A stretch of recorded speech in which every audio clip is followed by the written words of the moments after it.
This program is brought to you by Simulus Clothing, official title sponsors of Formula Virtual Racing.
Good evening, ladies and gentlemen, and welcome along to Formula Virtual Racing. We are here this evening for the Monaco Grand Prix. It's the return to action at the famous street. We were here last season, of course, and we are here once again. But we're here with a little bit of a twist in store. If you didn't see during the week, or if you haven't been reading the YouTube title or our social posts, we are trialling a new qualifying format. It is, of course, crunch qualifying here at the Monaco Grand Prix. We'll get into that in a couple of moments. But before, he's back.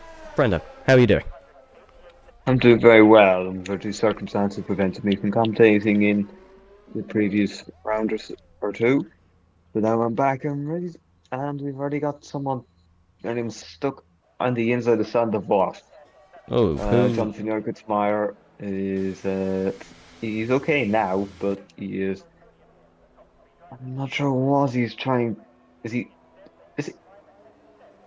trying to roll downhill? I'm not too sure. He's waiting for his teammate, I think. I'm not too sure what he's doing to start, but it's Ben on the Inters. Yeah, he's going to be in a spot of trouble for that. You're not allowed to do that. But anyways, let's get into the proceedings of this evening then, ladies and gentlemen. You may be asking why we're doing full qualifying. Well, as you can see on your screen now, that is due to crunch qualifying. It is the new system that's being trialled here at the Monaco Grand Prix. We've extended qualifying to the Q1, Q2, Q3 format, and points will be awarded for the drivers in the top 10 and for the overall fastest lap in all sessions. That's how crunch qualifying is working this evening, ladies and gentlemen. We'll keep reminding you of that throughout the course of the evening because it can get a little bit confusing trialling a new mode, but that is the order of play here this evening. Unfortunately, Q1 is not going to be the most interesting of sessions because we do have 16 drivers, meaning we were supposed to have 17, but we hopefully will still have 17, but 16 or 17, that means only one or two drivers are going to be eliminated from this first part of qualifying. So everybody's going to have to go out and set a lap, and only the slowest person of the bunch will not advance, and that's going to be quite tough to take for them. Well, yeah, it's going to feel a lot like IndyCar bump day, if you don't know the Indy 500. For those who are on the slower end in the main first qualifying session, they go on to the following day, and the slowest one of them is bumped out of the Indy 500, so they can't take part in the race. Now, fortunately for whoever's slowest here, they can take part in the race.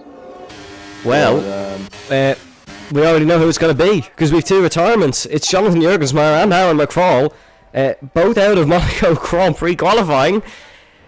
So that's our sorted then. We know who's being knocked out in Q1. Aaron has gone out with 20 laps plus fuel, and he's binned it. Jurgensmeyer's wheel wasn't working. That's why we saw him slow in Saint-Deveau. And we have another retirement. That's Julian Keith, who's out in his first ever lap in Formula Virtual Racing. Monaco is claiming a few victims here, it seems. It's going to be Fidel Fabian who goes to the top. But yeah, we already have 3 retirements here. They're really feeling the crunch, clearly. But technically now, once everyone sets a lap, we can just end this session realistically because, we know who's going to be through. But that's an interesting start. Former Monaco Grand Prix qualifying winner Aaron McFall is out. Yeah, it is odd. And now, all one fee here needs to do is just don't crash. Yeah, you can just coast around. Just don't even wear your tyres at this point. Just coast around and get a lap on the board, and you're sorted. Lewis McWilliam got to the top 109.9. He's still obviously having a push lap, but I don't think anyone really expected Aaron to be the man to be out of the session, but he's overcooked it here in qualifying. Yeah, you just did not really need to push. All you had to do is be not last. And, well, fortunately for him, with the Red Bull crashing out there at the swimming pool chicane, and he's been saved. He will get through into the next session. Well, he'll be through to the next session, but he won't be able to take part, I believe. Unless he's retired in the pits. Yeah, that's. I don't think he's retired because I think his car was out on track, and yeah, he's out of the session. But you see a few people pulling into the pit lane. Hopefully, we sent a message out anyways to see if everyone can retire, so we can just move on with things and head into the next part. Oh, Kiski's joined. He wasn't supposed to be racing. That's an interesting one. He also has a qualifying suspension. That's interesting. Brendan, can you still hear me? Yeah. I can still hear you. Oh, yeah, Brendan, you're still here. King Kiski's joined. He wasn't meant to be racing. It seems like we have a few retirements here. Jurgensmeyer, McFall, and Julian Keith. So I think Aaron and Jurg might get into the next part of qualifying purely because Julian was lower down the order. Adrian's retired after setting his lap. We're looking at Niels Hartl, who I believe is getting around this track with a broken foot, so fair play to Niels for doing that. I think he's going with the Brendan approach of braking and accelerating with one foot, and Brendan, you'll be able to tell the audience that that's not very easy. But here comes Niels Hartl across the line. He just sets a time, and that's what all these guys are going to do, because at the end of the day, they're all getting through to the next part of qualifying where we will really have some competitive times.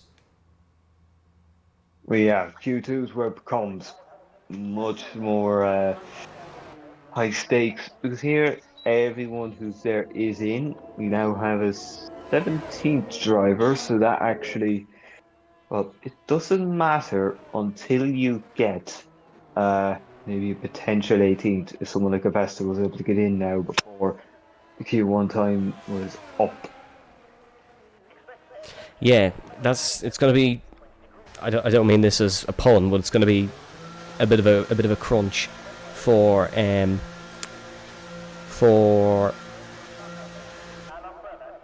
Avesta. Someone saying my mic is muted. Hold on, Brendan. I'm just going to check the audio here for a second.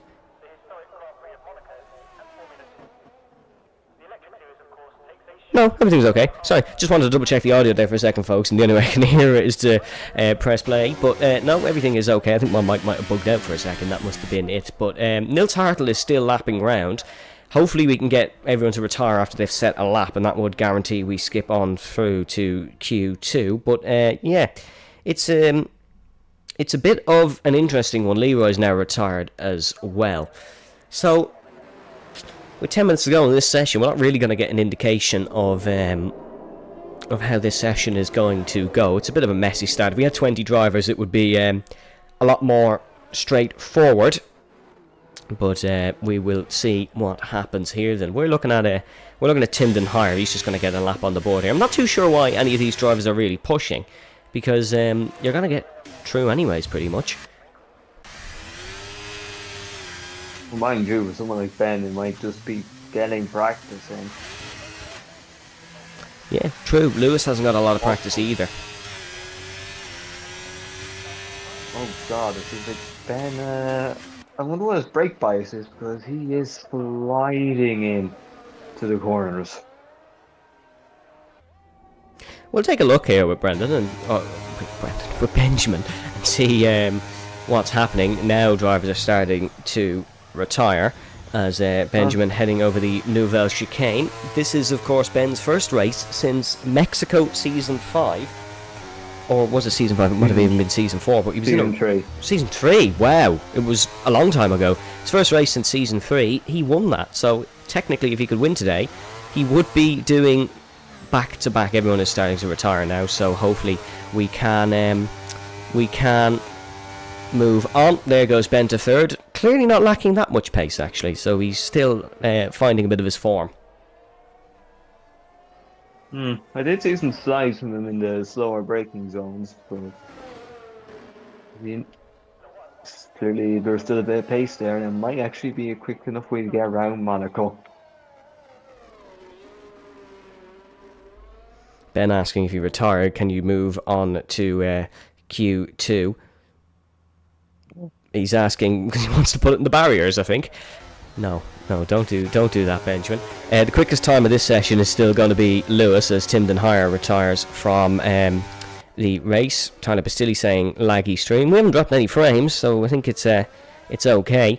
Niels Hartl saying he just needed 2 laps to get the grip. He's retired now, so we're just waiting for everyone to come in, and then we can move on to the next part of qualifying. Ben, I don't know what's gone on to his tyres, but it seems like he's gone across somewhere. Hopefully, though, can jump offline. No, okay, went offline. Hopefully Fidel Fabian can pull in. Yep, he is perfect. And Glenn's on an out lap, so we'll wait and see. No, Glenn's got to carry on and do a lap, so we have to wait a little bit longer. We're just trying to speed up the process here, because after the retirement of Julian Keith, everyone is through to the next part of Crunch qualifying. This is a trial, of course, folks. Don't worry, it won't be like this every week. Next week we will be back to a normal proceedings and back to the short qualifying format for the next race in the championship. But let's stay on board with the Williams here and see how this lap goes.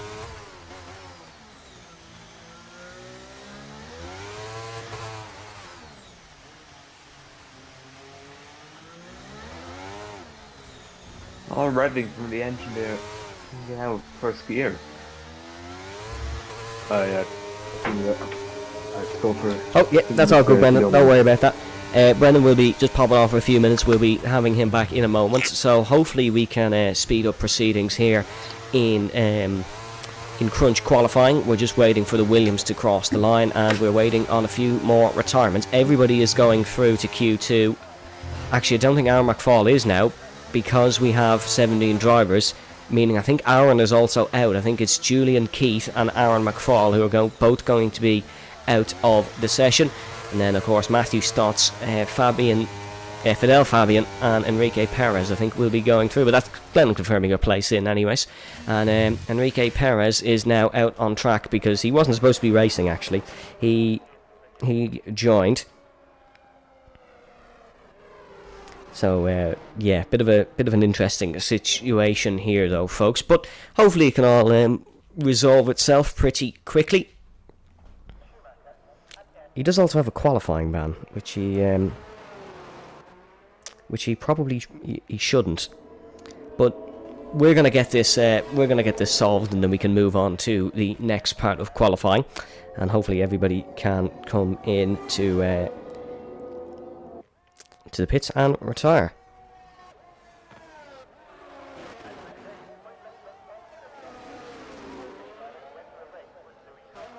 But let us know down below who you think is going to take part in the final part of qualifying. This will be a lot more entertaining than it is now, because we will.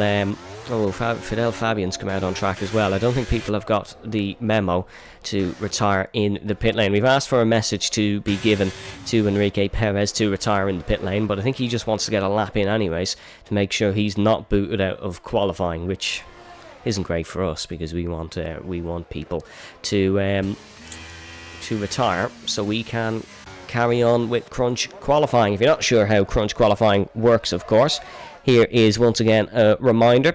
Qualifying for the Grand Prix will be extended to the Q1, Q2, Q3 format, and then points are awarded for drivers in the top 10. We can run you through the points in a moment.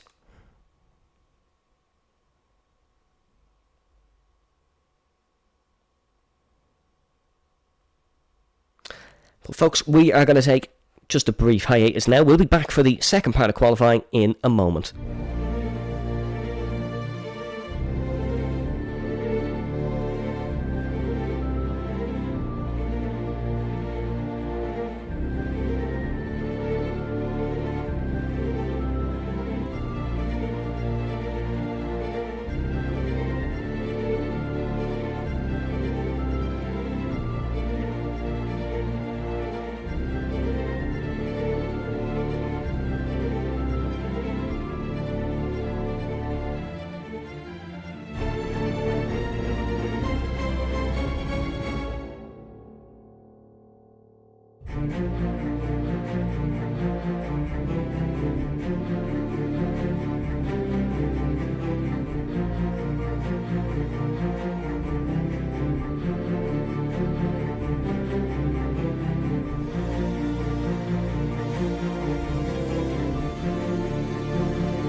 This program is brought to you by Simulus Clothing.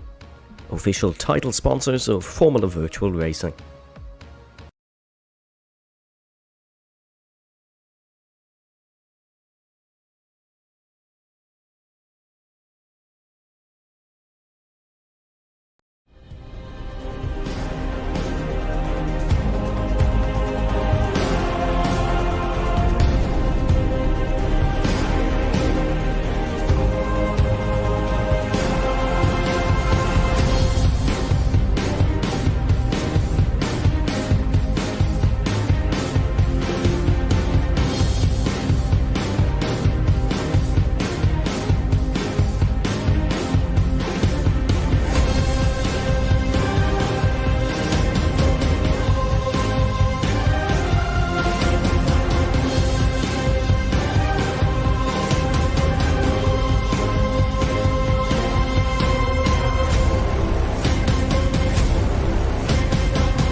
Welcome back, ladies and gentlemen, to Formula Virtual Racing. We have some good news. Everything has finally been sorted, and we are heading on to the second part of the qualifying session. We have Q2 coming up now, folks, and it actually matters now. You got to get a good time in, or else you are out of qualifying. If you hear the page flicking, it's because I've spent the last 5 minutes trying to find Monaco in my notebook, and I quite frankly can't, and I don't know why.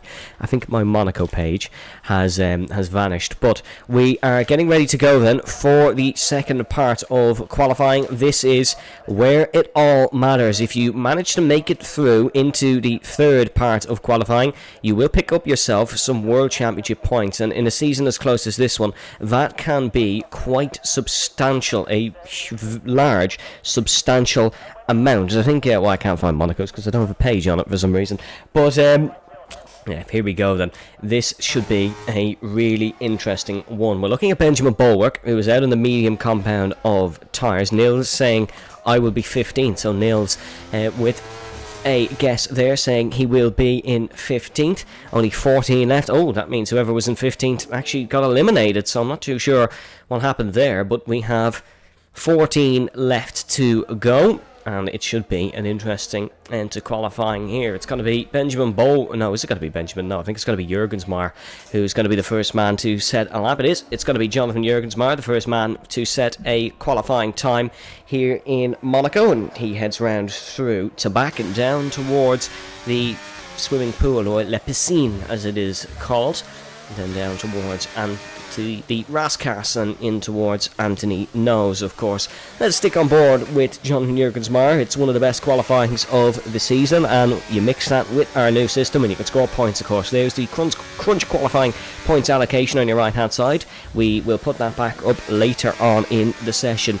Up the hill towards the left-hander of Mirabeau, and then down, oh no, apologies, not Mirabeau, that is Massenet, and then in towards the right-hander of Casino Square, down towards Mirabeau, Upper Mirabeau, and then in towards the Grand Hotel or Lowe's hairpin. First gear corner, of course, the slowest in Formula 1, the slowest in the FVR calendar as well. And down towards Mirabeau lower, and in towards the right-hander of Portier. Many an incident at Portier, of course. Checo Perez crashed in 2022 qualifying. Senna with his famous crash there as well, and of course poor Pascal Wehrlein ended up on his side when Jenson Button sent him there. The 2017 Grand Prix qualifying. Jurgensmeyer flicks in and out of the Nouvelle Chicane and down towards to back, which he's got to take in fifth gear. He utilises a downshift through there, wasn't quite on the apex, so he's got to try and nail that a little bit better next time round. Then back around to La Piscine, or the swimming pool section, and then past the Raskas Cafe, which is on the right hand side. Then Anthony No, named after the creator of this Monaco Grand Prix circuit. And here comes Jonathan Jurgensmeyer up towards the start finish line, and that's going to be the quickest time in the session, of course, because it's the only one. Adrian Taixia goes 0.8 of a second behind. Let's see what Benjamin Bulwark can do in the mediums. Thomas Main goes quickest with a 109.473. There goes Benjamin Bulwark, he's a second adrift, that's a 10.4. There's Luke Davies, a 1/10 of a second behind Thomas Main. Next man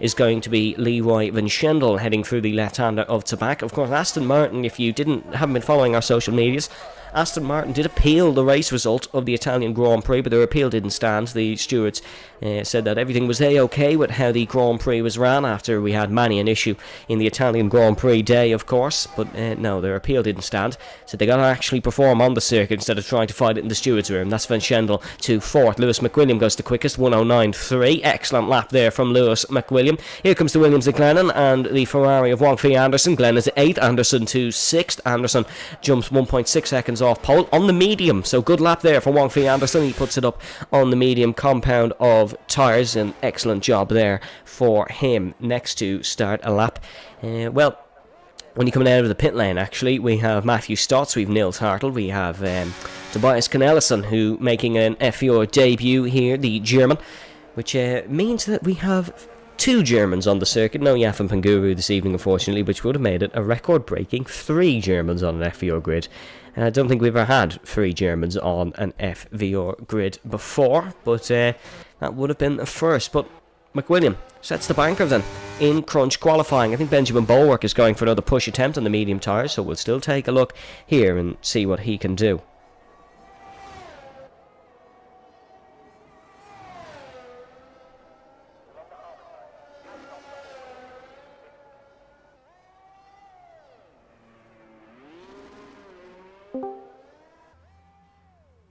Is that Brendan joining me back?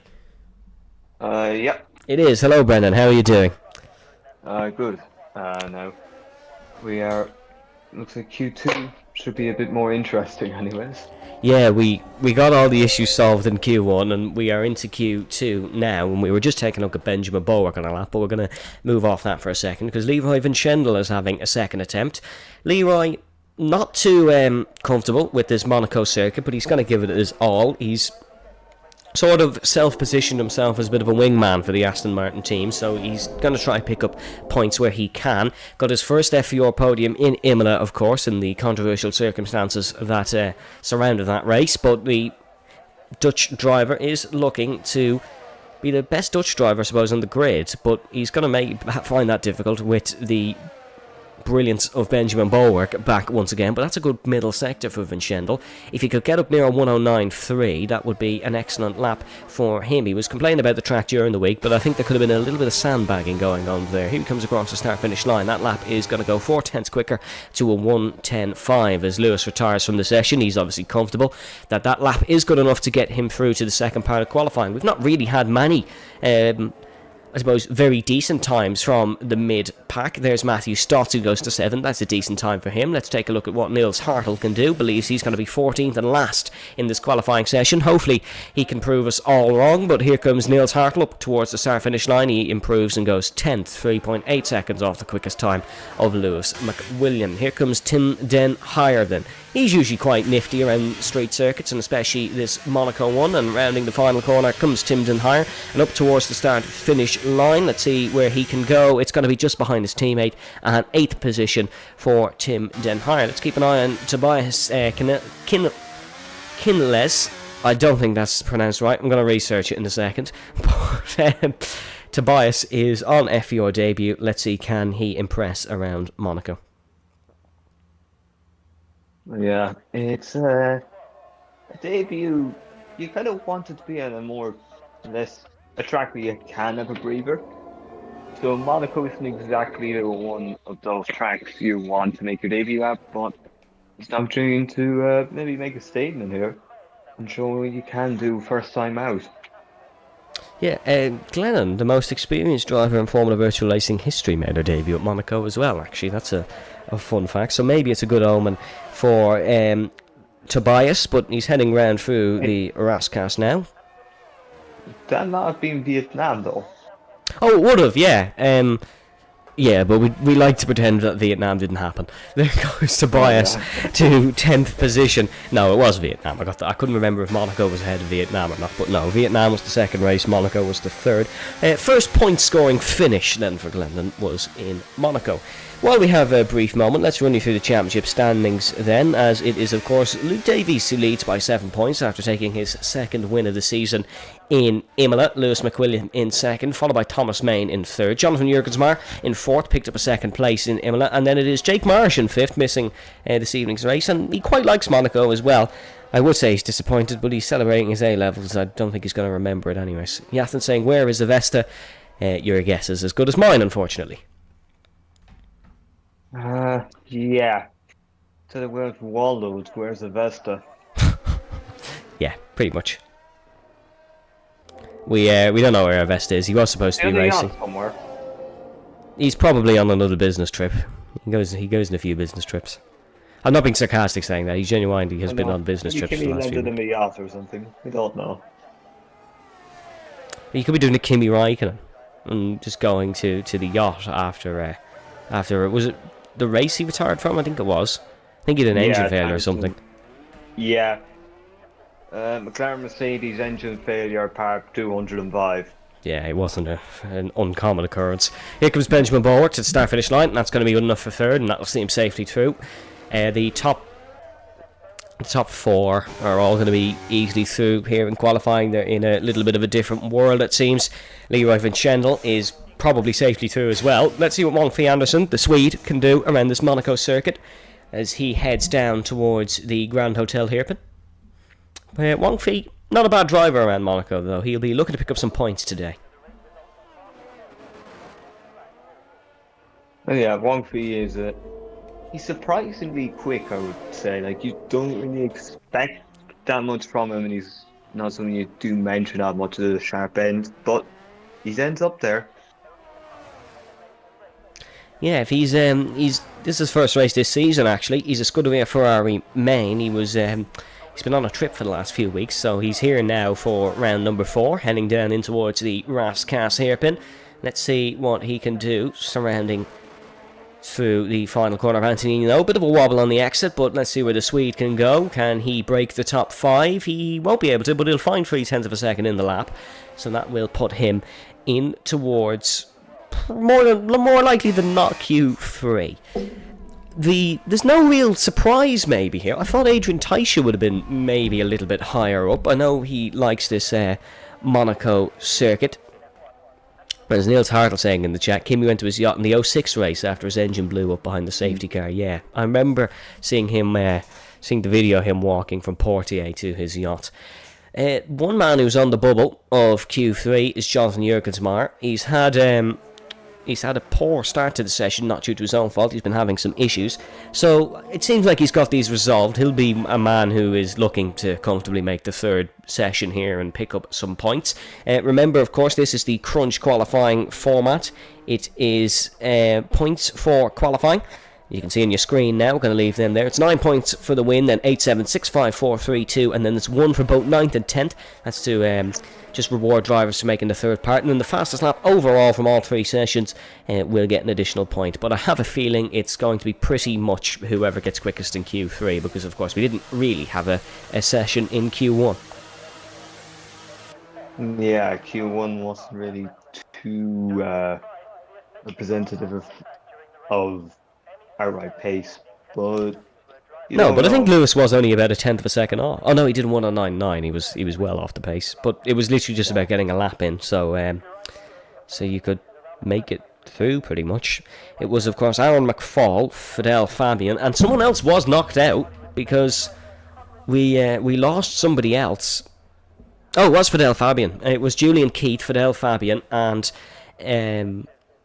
Aaron McFall, because Fidel crashed out on track. He didn't retire in the pit lane, he crashed out in the circuit. He had a crash through to back. That's why he didn't play any further part. He could have just coasted it across, he could have just coasted it to the pit lane and retired, but he didn't fancy that and he retired from the session. I suppose he shot himself in the foot a little bit in that regard, but the top 3 have all retired from qualifying. That means I imagine Luke Davies will follow suit. Wong-Fei Anderson is probably safely through as well, which means we're going to have a very interesting conclusion here in Q2, because there'll be 4 drivers knocked out and not scoring points. Here in Crunch qualifying, it's Tobias who starts his next qualifying lap. Jonathan Jurgensmeyer is the man ahead of him. Both Alpines looking to get in towards Q number 3 as he actually glances the wall there on the outside, it seems. Not much damage on the Alpine. Of course, Alpine had a very good race in Monaco this season with Esteban Ocon picking up a podium. I think Tobias has actually backed off his lap now, though. Not happy with it at all. Yeah, so you can see Benjamin Bulwark. He's about well, he's about a tenth off his teammate, and obviously Thomas Main's little sandwich in there, very close to Benjamin Bulwark. So doesn't take it much for Benjamin to find the pace again. No, of course, when we say Benjamin hasn't raced in 2 years, we genuinely mean that. His last race was the F1 Esports Challenger Series, or on the F1 2021 game. There was a whole game in between. He's got back recently though. It's not like he just started racing this morning. He's did a few laps here or there, but this is his first competitive race in 2 years. We're delighted to have him back in Formula Virtual Racing. He's a great character around the paddock, and we'd love to see him do well. Let's see, can Neil Tartle make his way into Q3? He heads through to back now, 0.3 of a second up, heading through lap is seen, and then in towards the penultimate corner of the Rascast. There's a bit of traffic there, and that's an Alpine who's going to have to get out of his way, or is it a Williams? It is the Williams of Glennon. Actually, in fact, only one Williams here this evening. Of course, Jake Marsh not taking part in the session. There goes Neil Tartle, and he's into Q3 for the time being. 18 seconds left to go. Adrian Taisha, I don't think is going to get a lap in here. I think he's been blocked by Tim Denhire. 10 seconds to go to the line. Adrian's got to get there quickly. 7, 6, 5. No, he's going to be okay. He's going to get there. Pushed it tight. A lot of pressure on Adrian now to deliver. Enrique Perez has actually served as qualifying suspension. So fair play to him. He's not put a lap in. So fair play to Enrique on that regard, but let's see how this can go then. Jurgen Smar is going to be the first man to try and get into the next part of qualifying. He's currently in there at the minute, but could do with improving his time in case there is further improvements behind. It's 0.4 of a second back to Tobias, but we saw Tobias nick the inside wall on his first lap. Bit of a lock-up heading in towards the Rascas and then in towards Anthony No. Let's see, can Jurgen Smar go towards being more comfortable in this session? That's 8th. It's maybe not necessarily more comfortable, but he's certainly in there for the time being. Let's see, can Tobias make Q3 here in the first ever Crunch qualifying on his debut? Pulls towards the start finish line, and he's briefly in, but it doesn't look like it might be for long. Let's see, can Glennon get in towards the final part of qualifying? Rounds the final corner. No, it's going to be an elimination for the time being. Adrian Taisha is 0.3 of a second up, but he needs to find a lot more than that in this final sector if he wants to make it. This is the final car battling to get into Q3, and tank slapper through the final corner. I think that could be it. He's the final man across the start finish line. Adrian Taisha across the line. It's only going to be 12th position and out of Crunch qualifying here, which means the top 10 is decided, and they are the ones who will score points here in the Crunch qualifying format. Well, I believe it will be, well, unless Williams' time here, if he ended up 10th, but his Q2 time was the fastest of all, I think there will be one driver who in this group who won't score. However, still, it looks to be a very, very competitive qualifying session in store.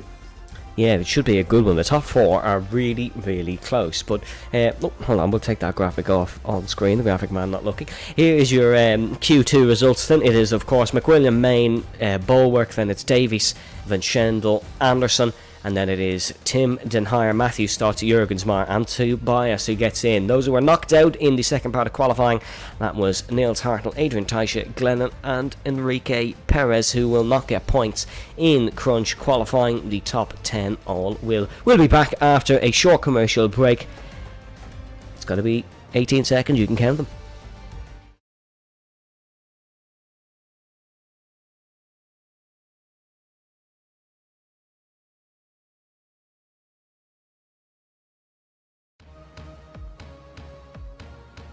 This program is brought to you by Simulus Clothing, official title sponsors of Formula Virtual Racing.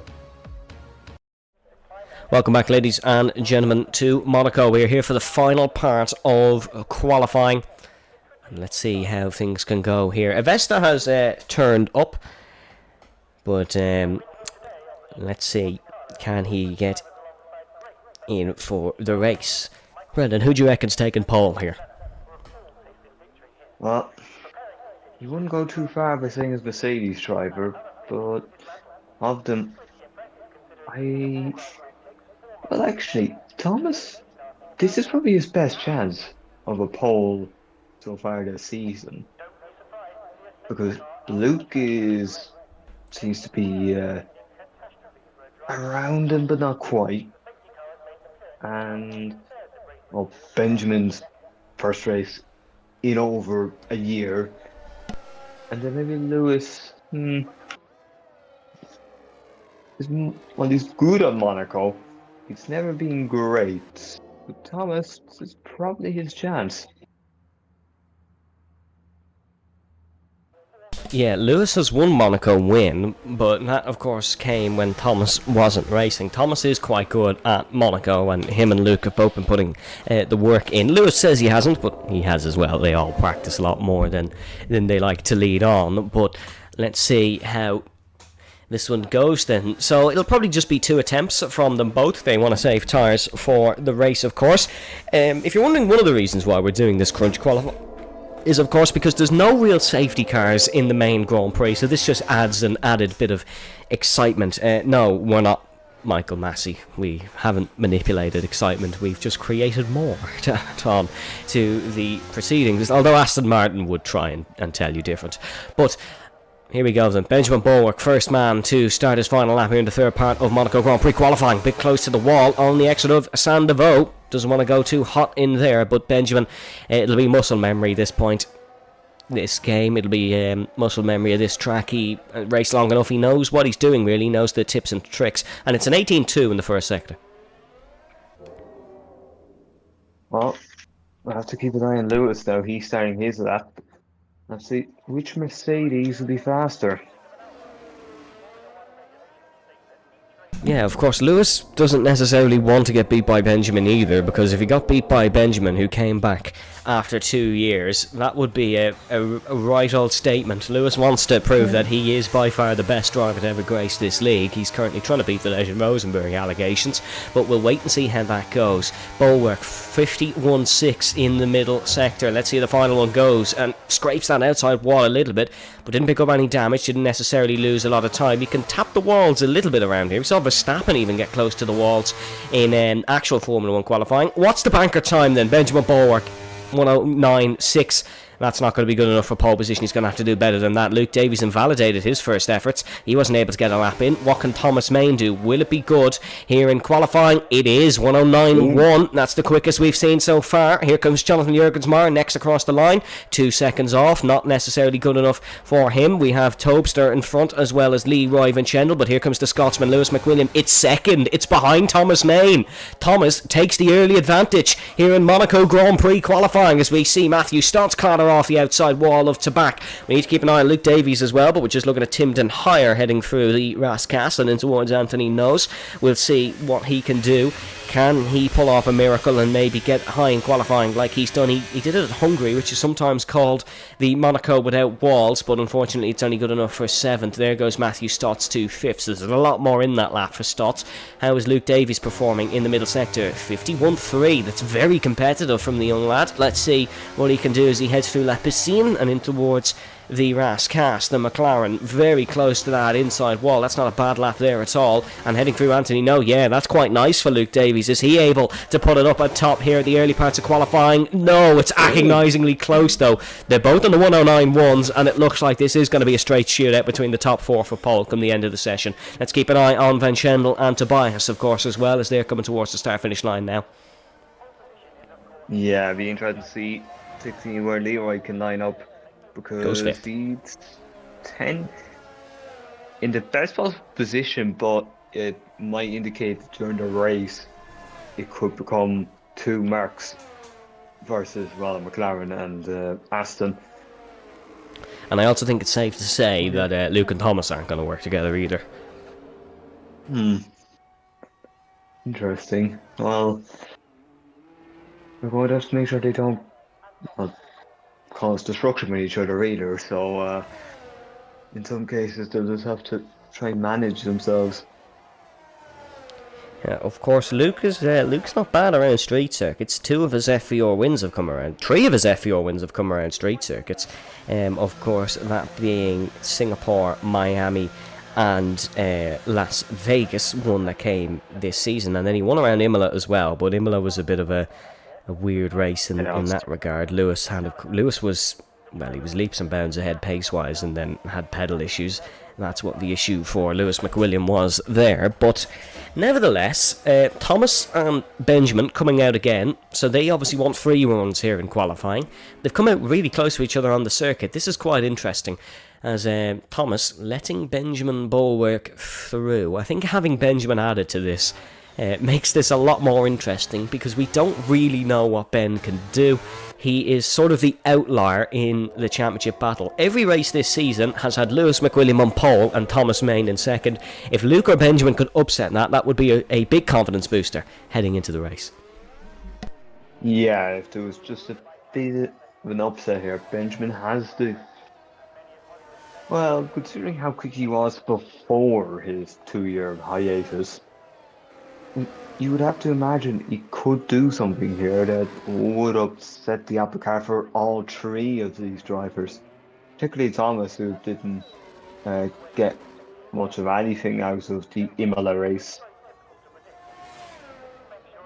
Yeah, the Imola wasn't very successful for Thomas. Aston Martin were running well, but then they did start to trip over each other a little bit. But here comes Thomas Main on his next lap. I'm going to ride on board as he heads down to the left-hander, and now down the hill in towards Casino Square and down towards Mirabeau House.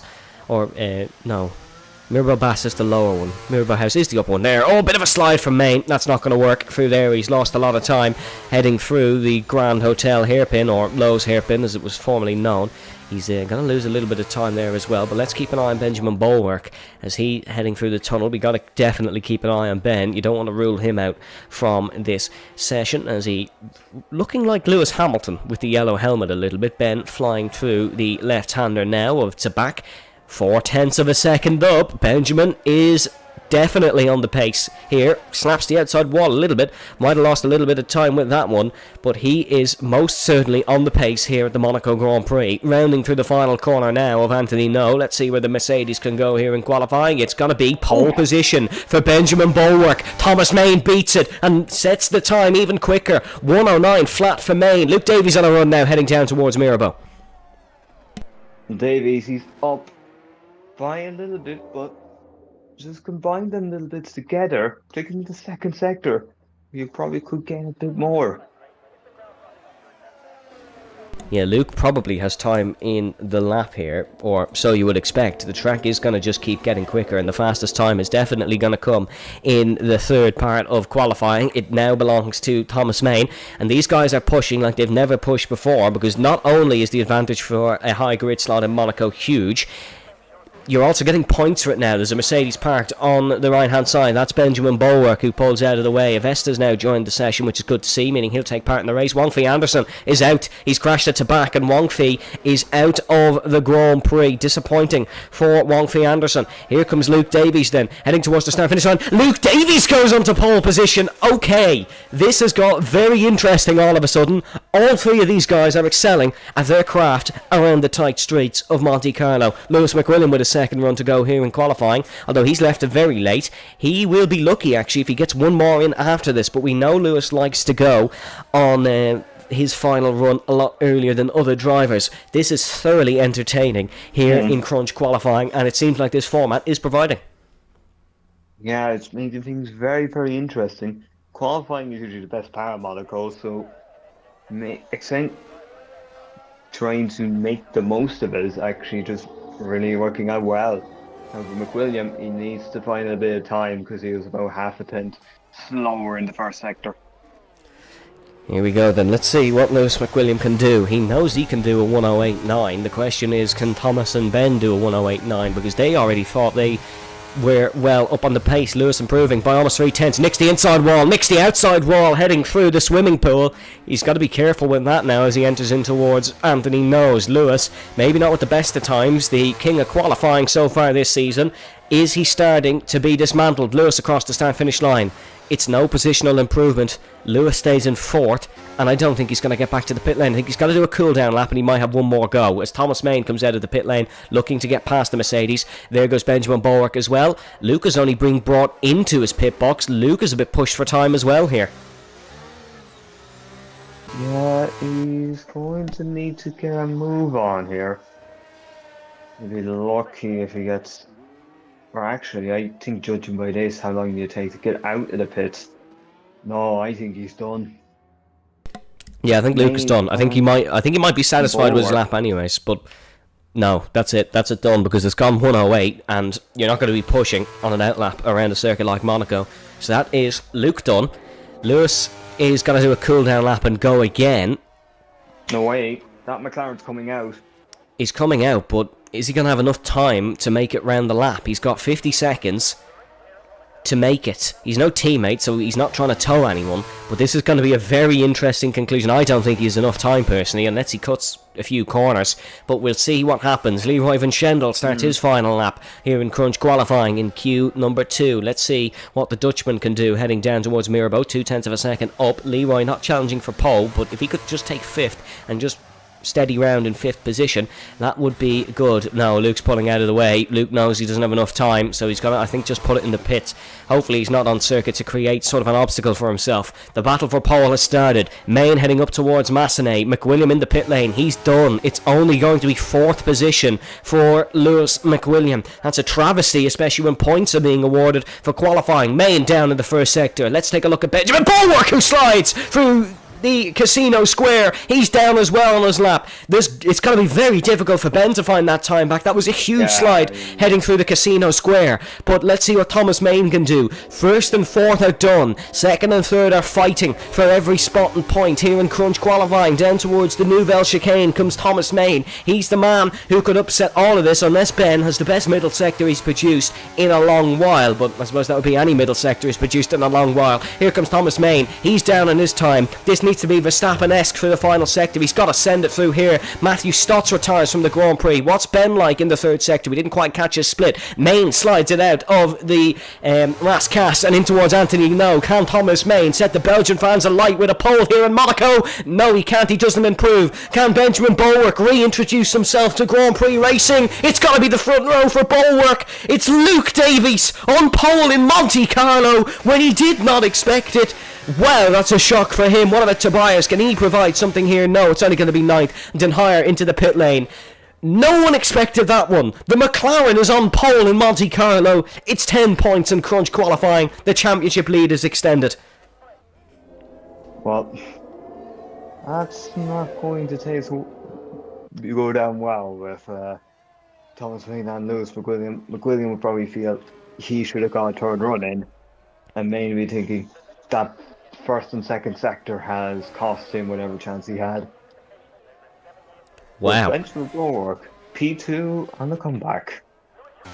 What a qualifying, by the way. Top 3 within a 10th of a second, and I cannot believe the man who's got every pole this season, Lewis, starts from 4th. We're going to be in for a really interesting race here in Monaco. Here is your results from Crunch qualifying. Luke Davies picks up 10 points and is on pole position. Benjamin Bulwark will take 8, his first 8 in 2 years here in Formula Virtual Racing. He starts 2nd. Thomas Main will start 3rd with Lewis McWilliam in 4th. Leroy Van Schendel in 5th with Wong Fee Anderson starting in 6th. Matthew Stotts will start from 7th. Jurgensmar in 8th, and then it is Tobias in 9th, and Tim Den Hire picks up 1 point in 10th. Folks, we'll be back for the Monaco Grand Prix.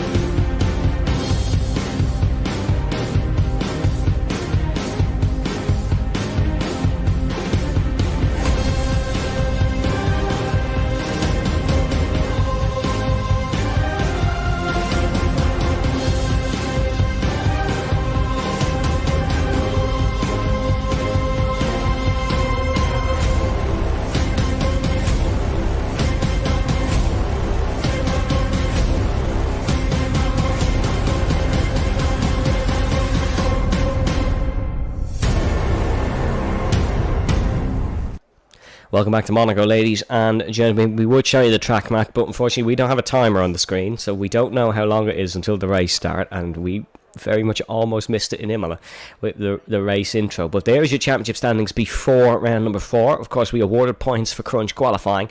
but those have not been applied yet because, you know, I can only make graphics so quickly. It's Luke Davies who starts on pole for the Monaco Grand Prix. 4, 5, red lights. And we go racing around the streets of Monte Carlo. Great race start for Luke Davies. Great race start for Lewis McWilliam. He's looking up the inside of Thomas Main towards turn number 1. He's almost had a huge tank slapper and spun it round. There's a bit of carnage in the background, but it seems like all 18 of them have made it through successfully. Luke Davies trying it round the outside. Or not trying it around the outside, apologies, he's in the race lead, isn't he? But Jurgensmeyer looking to try around the outside of Wong Fee Anderson. He's already up 1 position. Movement here for Adrian Taisha, who's looking to go up 2, up the inside of Tobias. He hits the back of the Haas in front, and that's Tim Den Heyer, who's set adrift, heading through, and that's Nils Hartl into the wall and out of the Grand Prix, as there's the dive from Glennon in the background as well. Seems like there's a bit of ghosting for Avesta Gobadi. Nils Hartl is out of the race, and that's so unfortunate for poor Nils. There'll be no result here in Monte Carlo for him, but it's all clean up the front for the top 3, and it seems like Lewis McWilliam struggling a bit in the pace front, but the tyre choice is on your left hand side now. It's mediums for Davies and Bulwark. It's hard for Davies and Bulwark, apologies, it's mediums for Thomas Main. Well, Thomas, you've got to hope he comes out in clean air, because if he doesn't, this is just going to be a bad strategy on all fronts. He'll come out with slower tyres, probably behind those who are going longer and a much quicker pace. We have 2 pitters. That's Fidel Fabian and Tobias both in for wing changes. Aaron McFall said he's starting on the softs pitting after 1 lap, but he's not lived up to that. So Aaron not living up to his promiscuous ways. There's a yellow flag in the background. Oh, Aaron is living up to his ways because he's out of the Monaco Grand Prix. Oh, Aaron is out of the race. I'm also not sure why Aaron's in a Williams, but he's out of the Grand Prix, and that is him done for this evening. Aaron with a DNF on his first lap in qualifying, a DNF in the second lap of the race. Not a good evening for Aaron McFall. Yeah, not been the best evening. Why is he in a Williams? I don't know. I could not tell you.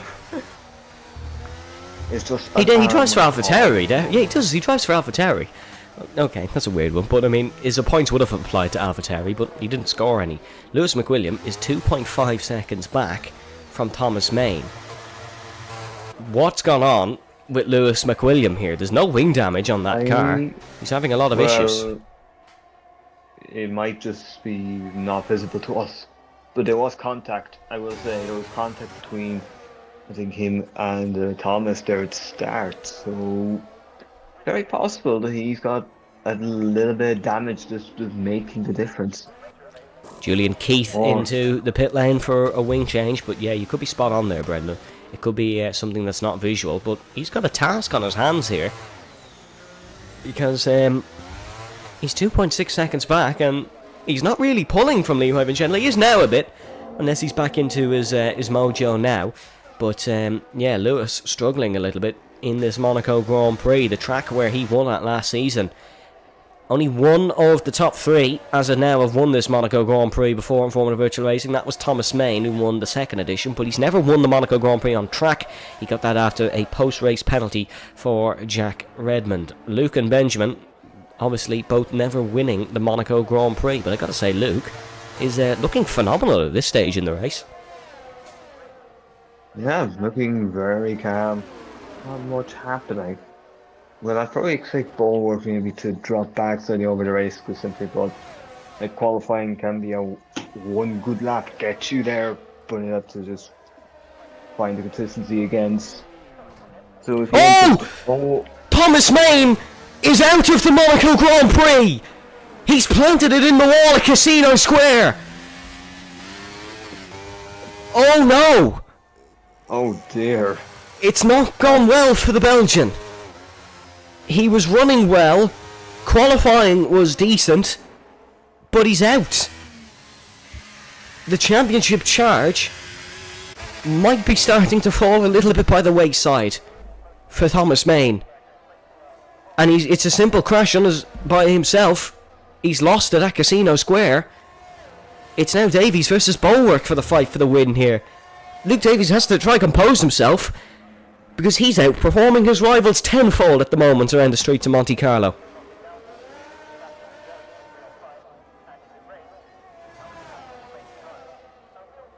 Oh dear, not great for Thomas Main. Wow, that's a turn for the books.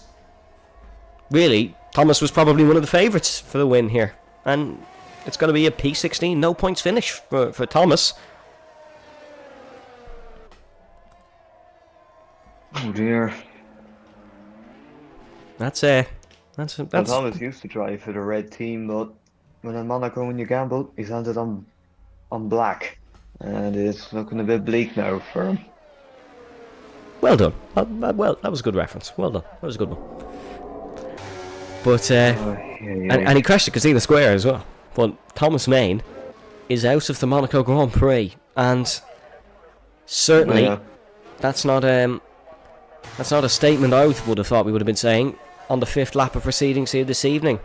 But yeah, he's flustered. And really now, if you're Luke Davies, you just got to drive this car to the finish, because even if Benjamin beats you, you're still outscoring. You're outscoring Thomas by 16 points. You're outscoring Lewis by only a few. Lewis is still in third, but Luke is in a phenomenal position here. Yeah, indeed. Well, for Thomas though, it's not great. A lot of things have crashed Casino Square, being Martin Brundle, People's Futures, and in this case, his chances of an FVR championship might have just taken the final nail to the coffin. And there was a diamond lost at Casino Square once as well. What was the team that put a diamond on the front of their car and they crashed and a steward stole it? Was it BAR? Maybe not. We're thinking it was Arrows. Yeah, it might have been Arrows. It sounds like something Arrows would do, wouldn't it? Yeah, maybe. But Luke Davies, driving the car that has the most wins here in Monaco in its history, McLaren winning, of course, 4 races with Ayrton Senna. Alain Prost won one as well. Oh, it gets worse! Oh, it gets worse for Aston Martin! Leroy Van Schendel has parked it in the wall at the Nouvelle Chicane. Aston Martin will not score points on race day here in Monte Carlo. They'll get points for crunch qualifying and they'll be thankful for that. But they're both out of the Monaco Grand Prix. My goodness me, is that a turn for the books? It doesn't get worse than this. 2 drivers who were fairly confident coming into the race, Thomas Main especially, around Monte Carlo, are both done by lap 7 out of 39. Thomas out first, Leroy out next. It's going to be 15th and 16th in the classification. Well, it was Jaguar, by the way, with the diamond, if you're interested. Yeah, Thanks, it Niels, for was. telling us. yeah, I just checked that. But that doesn't really matter now. If you're Leroy Van Schendel and Thomas Main. Oh, it's not going to be a nice feeling in the Aston Martin camp for now. Imola wasn't great for them. They had the whole appeal saga, and now it's a double DNF in Monte Carlo. Yeah, well, there was no appeal that'll get you out of that one. No, unless Leroy was maybe hit, but with the way his car was crashed, I highly doubt it. I'd say he locked the brake and went straight on. We'll try, see, can we get a reaction from them, or more, just see what their reaction is. We'll see what happens. Aaron saying, or Hit the wall. yeah, Thomas blaming the damage model, but I mean, you gotta hit the wall to get damaged, don't you? And they're both out of the Monaco Grand Prix.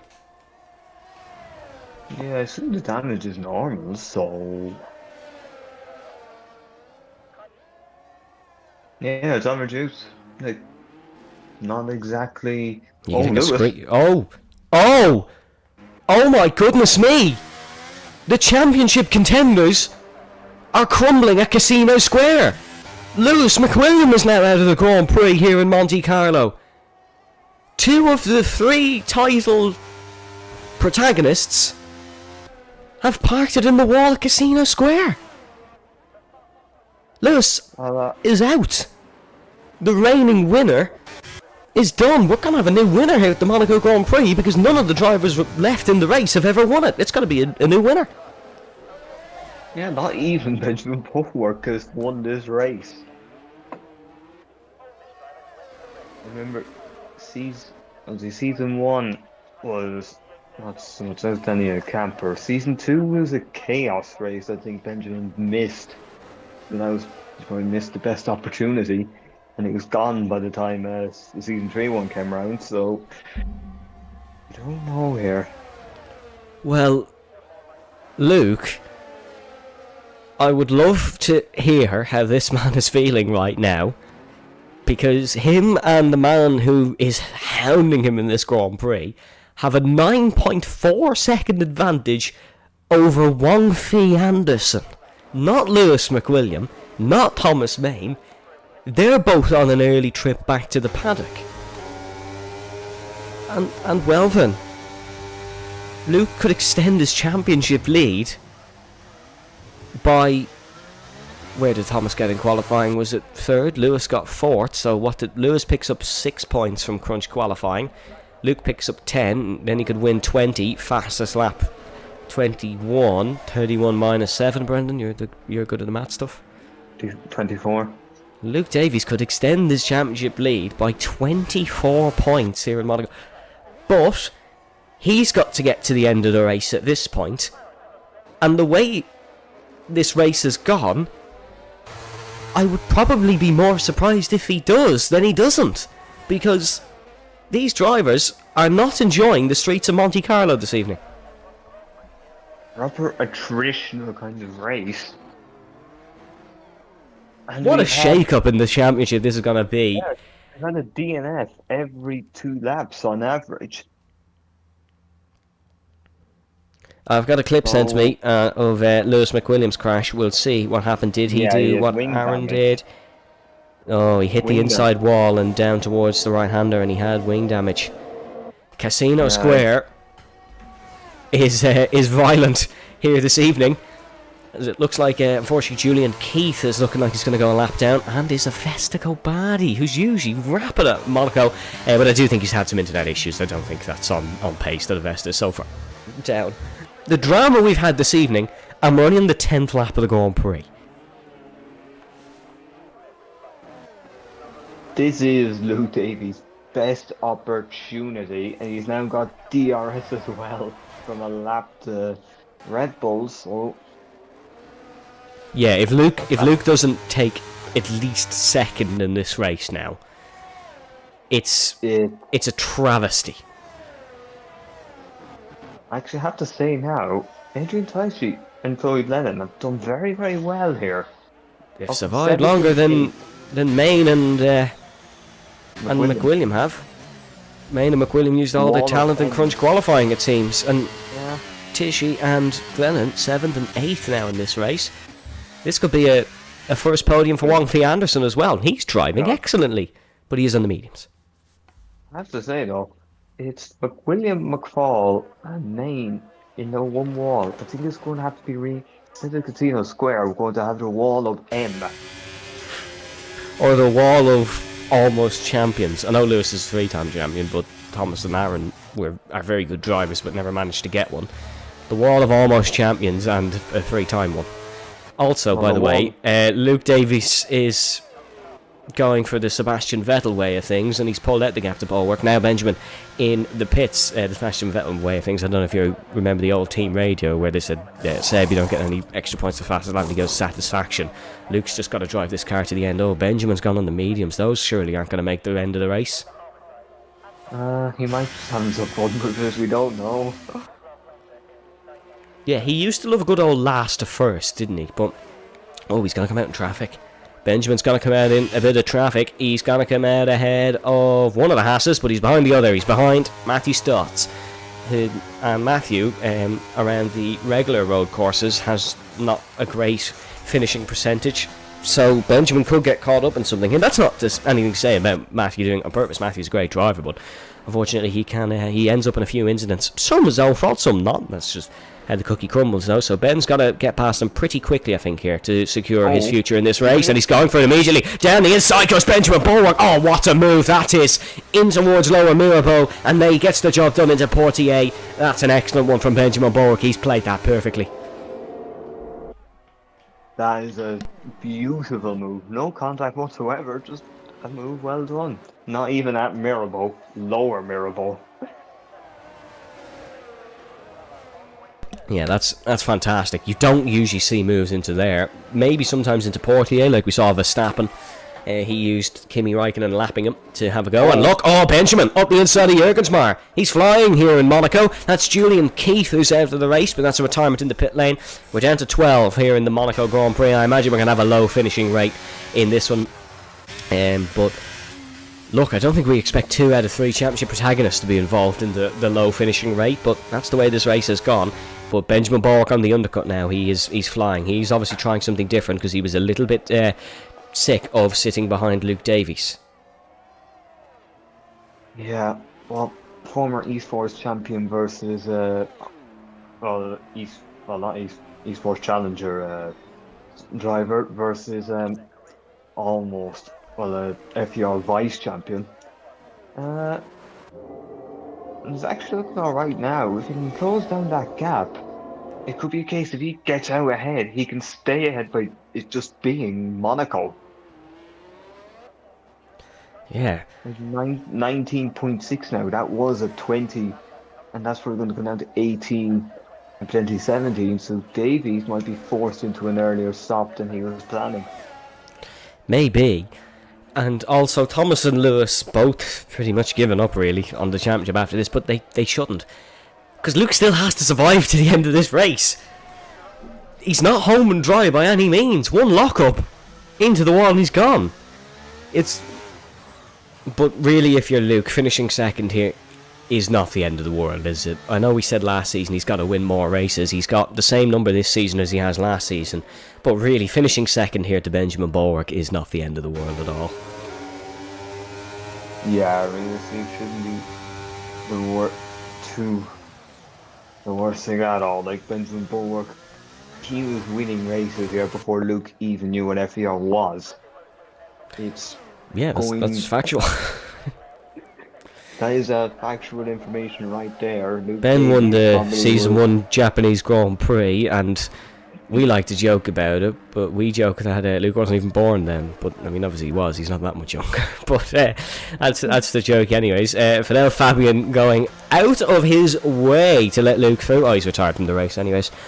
Not sure why you'd retire from the race in the pit lane around Monaco while you still have a front wing, because as we've saw, anything can happen. But we're down to 11 here in the Monaco Grand Prix. We're almost halfway through the race, and unfortunately it is going to be low numbers. There's a yellow flag as that's Tobias into the wall. That's a very weird crash because he's into the inside wall before reaching the Grand Hotel hairpin. That's a really weird one. He's going to be the next car to get lapped by Lightning Luke Davies. Well, Davies, all he has to do now is just keep it calm. I know, however, it does seem like Bulwark's going to need to make a move because he has a gap now, like down to sufficient level, but he's going to have to make sure he makes the pass on Wangfi.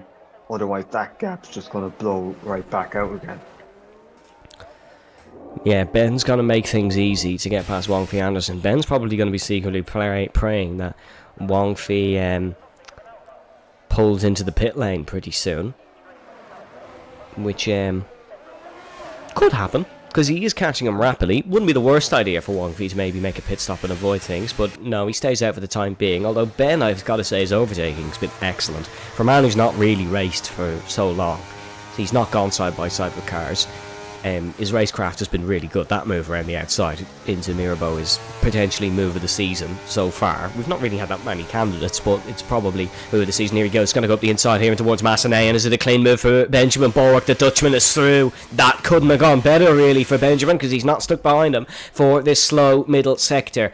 Luke's going to come out in second place in this race, but I think what Ben is probably doing is pushing and trying to get a two-stop, which could work. Because it is definitely a two-horse race at the front here. You don't really know what you can do. I actually argue one of the best course of action Luke could take is, provided Benjamin's making the second stop, just wait it out. Make the stop when he makes the second and just be I'm not sure if Yeah, that I kind really. of agree with you, I won't lie. I genuinely do kind of agree with you. Because Luke doesn't want to come out into traffic. Because if he gets held up in traffic and can't execute moves the way Benjamin has, Benjamin will have a buffer for that second stop. But yeah, I don't think that's a bad idea at all, Brendan. I think Luke really should just keep ticking the laps down and let Benjamin catch him and burn up his tyres. But the only problem then is, and we saw this before in Monaco, what if Ben just stays out and just parks it for the rest of the race? He could well do that. We saw Aaron do it back in Season 5, and that's how he won the Monaco Grand Prix in his Alpine. Ben could do something very similar and just go to the end of this race on this tyre and hope it doesn't use too much. Yeah. But these cars, of course, are different. Aaron did it in the 2021 cars where tyre wear was slightly less around Monaco. Another thing to note is fuel. Fuel is a very difficult one around Monaco. You got to overfuel your car quite a bit. Yeah, you have to make sure it's just a sufficient level where you maybe don't have to do that much, but even so, you might just have to fuel save a little. Especially like when you don't have a safety car, that can mess with people's thinking because they might need more fuel than they usually do because usually there's a safety car. Yeah, usually, but unfortunately it's glitched on this game still. We get no safety cars at Monaco. Not really too sure why it's still a thing. You think Codemaster would have fixed it, but we'll wait and see. Oh, Adrian Tisha, just as we go on board, nudging the back of Tim Denhire and having to go across the Nouvelle Chicane. Gotta say, Adrian, running a great race here after a poor qualifying. Indeed. Yeah, I think Benjamin slowed down a little, maybe not gaining quite as much. Now, but that's the best of 3 seconds. And that's Tim Denhire into the pit lane. That's Tim in for his pit stop. Let's see what he goes on to. I think it's the hards, but we may as well just take a look at a pit stop. A lot of blisters on the mediums. Oh, it's a front wing change for Tim. So he hit a wall somewhere, and that might be an indication to why he's made a pit stop. Jurgensmeyer has started a bit of a train here, although one of the cars in the train is his teammate, who is a lap down. Oh, Tim's going to come out behind the Vesta and potentially Kiski. Oh, here comes Enrique Perez as well, trying it round the outside. Can he get it done? No, he can't, but here he goes. Oh, Tim, bit of a move to block. That seems okay. That seems fair from Tim, but we'll wait and see what happens. And that's Tim Denhire who keeps the spot. Enrique Perez couldn't quite get it done. Very difficult to make a move like that in Monte Carlo, of course. Many a driver will know that. And I gotta say, up the front, Ben's not catching as much as he was. The gap has been around that 12.9 mark for quite a bit now. Yeah, it was around 13, down to 12. It depends now for Luke Davies. What do you do? Because if you pit now, you risk maybe Ben coming up to Benson and just not passing. Luke's got to wait till Wang Fei pits, because if he pits now, he's ending up behind the Ferrari.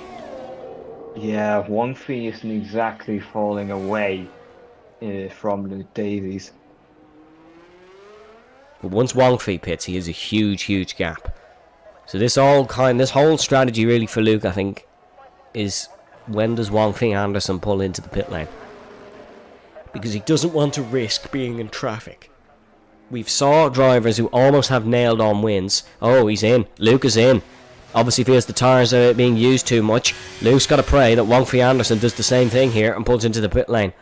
Now, to be fair, Wang Fei's not the worst guy to get stuck behind. He's not going to intentionally take you out or block you or ruin your own race. He's got a great chance for a podium here in FVR. Actually, you know what? Luke could get up out in front anyways. And Wang Fei's in. So it's worked out well for Luke Davies.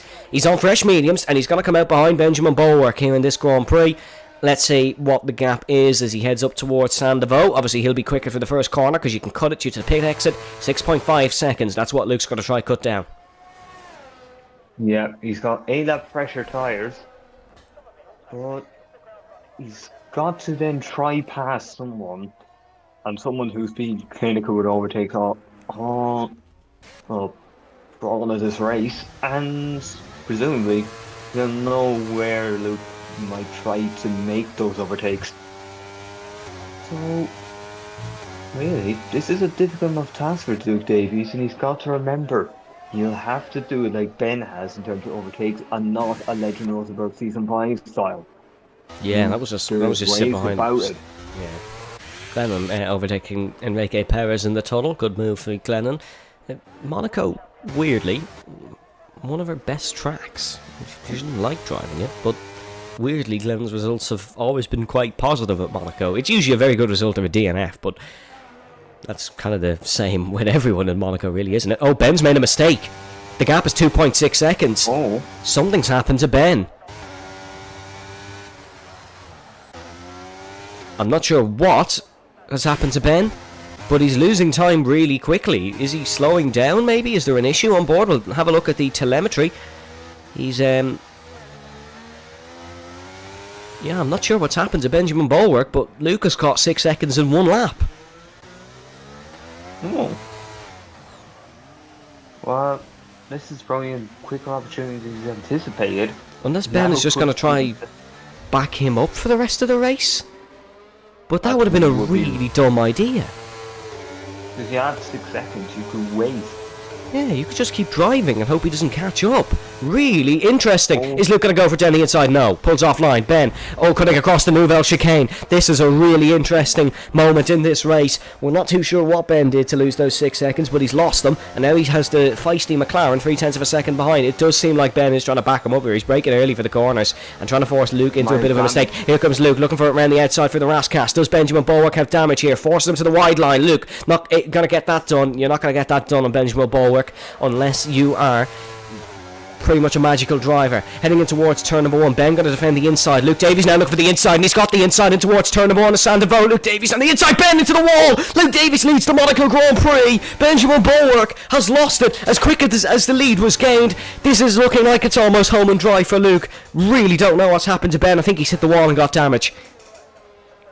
Yeah, I think that's what happened somewhere along the line. But he has the gap maybe to pit. And if he can do that, then... Well, actually, no. If he's got a front wing change, it's not looking good. We have seen in qualifying as well, Ben's had these slides with the braking, so he might just have slid on the braking and hit a wall somewhere. It's bad damage as well. He's lost 2.2 seconds. But there's nothing visual. That's really weird. Yeah, he's sliding a lot. Unless his tyres have just completely gone, but you wouldn't know. It's definitely down. Yeah, now it's gone. Now it's definitely damaged. Benjamin Bulwark clatters the Armco and now has no front wing. It's all gone now. He surely has to pit. Will he come out in front of Wong Fei Anderson, though? Dare I say no, because Wong Fei heading through to Mac will see that Benjamin Bulwark has had to make a pit stop. And really, if Luke loses this race from here, it would probably knock his confidence for the rest of the season, because although it's Monaco, this could be Luke's easiest win of his career.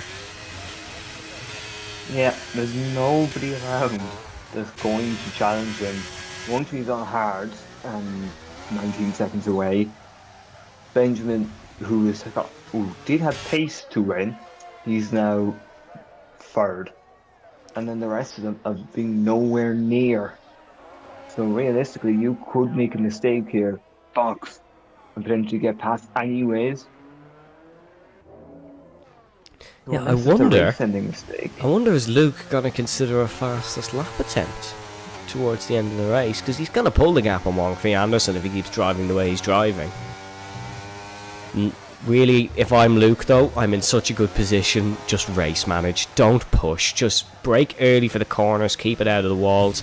If I'm Luke Davies, I'm purely focused. Although it could be a bad idea as well. But I was going to say, I'm just going to focus on getting the car to the end.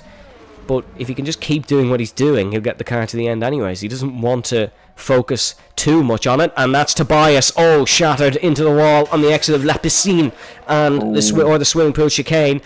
Yeah, that's a really weird one. That's just a grip loss heading through there. Hopefully, if we stick on board with Jurgens, might know his car's already been cleared up. But yeah, that is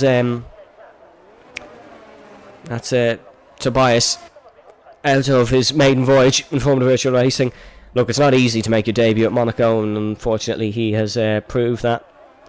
But hopefully he could be back soon, and hopefully have another attempt at it. Yeah, hopefully. But Monaco is your first race, is a baptism of fire. But what a weird finishing order this is going to... Remember, by the way, folks, for you at home, even if you get in the top 10 but you DNF, you don't score points. You do actually have to finish the race. So, gotta wait and see how this goes for those in the top 10. But there's going to be a huge shuffle up in the driver's standings. Not at the front, obviously, because Luke is going to extend his lead. But in terms of your Wong Fees, your Jürgensmeyer could genuinely break into the top 3. Let's take a look at his points, because we can get that on screen, have a graphic prepared. He's on 22. A 4th place finish gets him 20, 16, 14. 4th place finish gets him 12. That puts him on 32. Add your points from Crunch qualifying. He's going to be there or thereabouts with Thomas Main. But look at this. Look at Matthew Stott's looking for a move. Can he try something? Heading through Anthony Knows. Sorry, I was distracted. I took the wrong graphic off screen. But, yeah. Let's see what happens in this battle between Stotts and Jürgensmeyer. Luke Davies extending his gap at the front. It's looking like he's going to control this to the finish. Yeah, it's looking very, very calm for him. Since I homework isn't having that much fun on the soft seat, or maybe get in within penalty range of 1-3, but probably not. It's not exactly going to be a win unless a safety car was to come out. But as we established, hasn't really been recurrent for a safety car at Monaco since F1 2020. Yeah, we're not gonna get a safety car.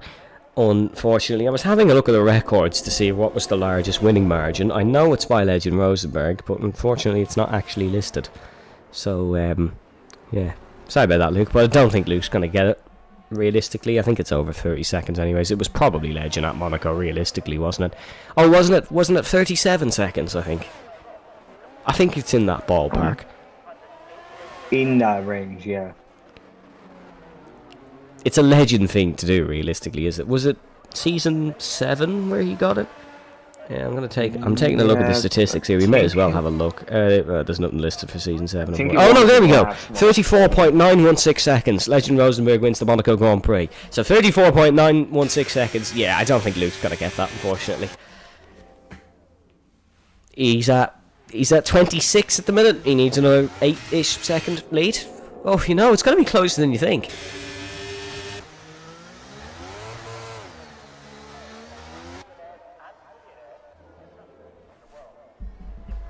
Brennan, you still there?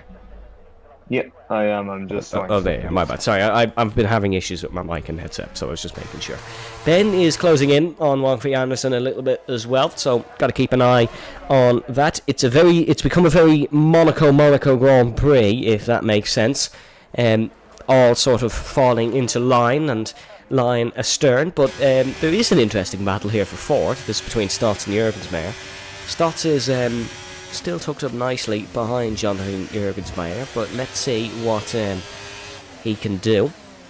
As Vesta Gobadi overtakes Glennon into Nobel chicane. Glennon has to go across it, and a lot of dirt in the tyres now for Glennon, but Gobadi does get that move. Still going to be good points for the Williams team here. I know 2 points doesn't seem that much, but that can be a lot when you're a struggling team, which unfortunately Williams has become, no matter who seems to be at the team. They didn't have a great season last season when Glennon was... That's going to be a Ferrari, so it's certainly not a Glennon thing. But 2 points is going to be a solid result for someone who maybe doesn't league race as frequent as others. So, solid results all around the field, it seems. 10 runners still in this Monaco Grand Prix as Luke ticks over another lap. I don't think we're going to get to the level where Olivier Panis won the Grand Prix with 3 finishes. I think we're going to have a bit more than 3. Although something would have to go very wrong for Luke if he was to DNF from this one. Yeah, something would have to go very, very wrong. Well, it doesn't take much for that. A certain Ayrton Senna could probably tell you that for free. Yeah, Ayrton Senna, of course, was leading by, 50-odd seconds or something, and then... yes, back to the Portier. Yeah, Portier. I'm a Senna fanboy. I'm looking at my Senna Monaco plaque on the wall now. It's not from that year, it's from when he won in a Lotus, but 5 Monaco Grand Prix victories, and you can still make a mistake as easy as that. Matthew Stotts into the pit lane for a wing change. Not good for him. He's overtaken by his teammate Tim Denhire. He was running close to Jürgensmeyer and was actually genuinely looking like he could make a move. So that's disappointing for him. Yeah, and disappointing, but it'll happen. Things do happen. You just have to get back on it, really. If you're just joining us, welcome along. It's been all drama in Formula Virtual Racing this evening. Crunch qualifying was quite interesting. It wasn't as much of a twist up as maybe would have liked, but certainly the end of Q3 was very good. It was Davies who led from Bulwark, and then Main and McWilliam. Thomas Main crashed on lap 4, Lewis McWilliam a few laps after, both at Casino Square. Leroy Vincendel in the middle of that crashed as well, meaning no points for Aston Martin. Luke Davies controlling at the front, 27 seconds currently you'd win it by, just if we're keeping an eye on records. I know Luke certainly wouldn't be thinking of records at this point. As Ben sliding through Casino Square. There's just something really enjoyable about watching Ben driving, isn't there? There's just something different about it. Calm. That's what it is. Yeah, it is calm. It's calm, and it has you on the edge of your seat at all times, because even slow corners he still has big tank slappers out of, and he slides it. Let's ride on board with him as he heads in towards the Nouvelle chicane, and you can just see it's just on edge, really. It's like a retro car around Monaco. It's just on edge at all times. Just fun fact: 9 of the 10 teams are going to score at this point.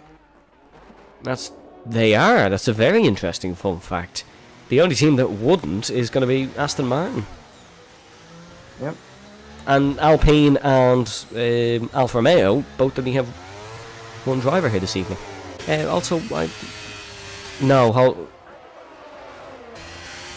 Vestes shouldn't be in a Ferrari. He's supposed to be in an Alfa Romeo. Yeah. But he'll still get Alfa Romeo's points. He won't get Ferrari points. But that still doesn't change the fact we're still going to have 9 out of 10 teams, because Wangfi is in second, of course, for Ferrari. Yeah, so like, Alfa Romeo are going to get double points, which is a good sign. Yeah, that's for a struggling Alfa Romeo team. Definitely. And if you get double points at Monaco, not bad. Yeah, not bad at all, actually, for them. And this is going to be Ferrari's first podium, I believe, since Austria since Italy last season, where Jake Marsh took a podium. I don't think Ferrari have got one since then. Of course, Jake spending most of his years at Ferrari and FVR.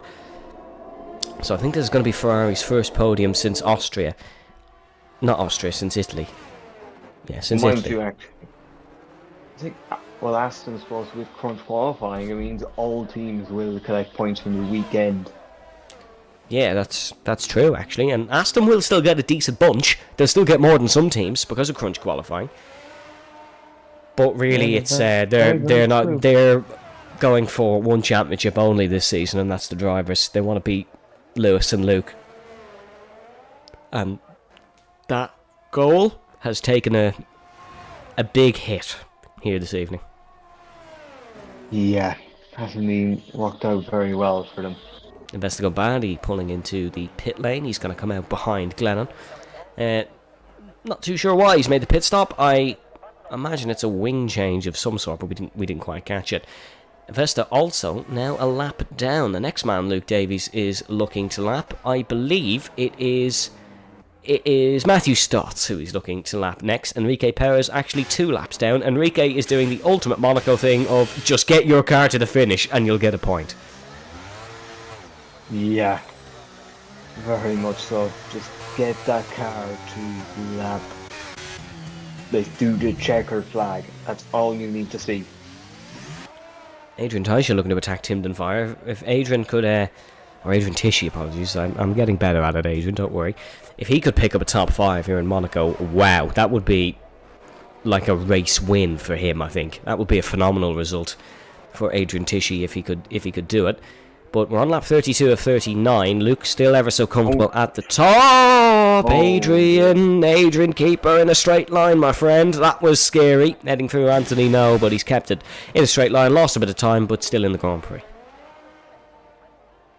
Yep, kept the straight line. Oh, That's he's actually in the main top thing. 5 technically because Tim has 6 seconds. He only has 3.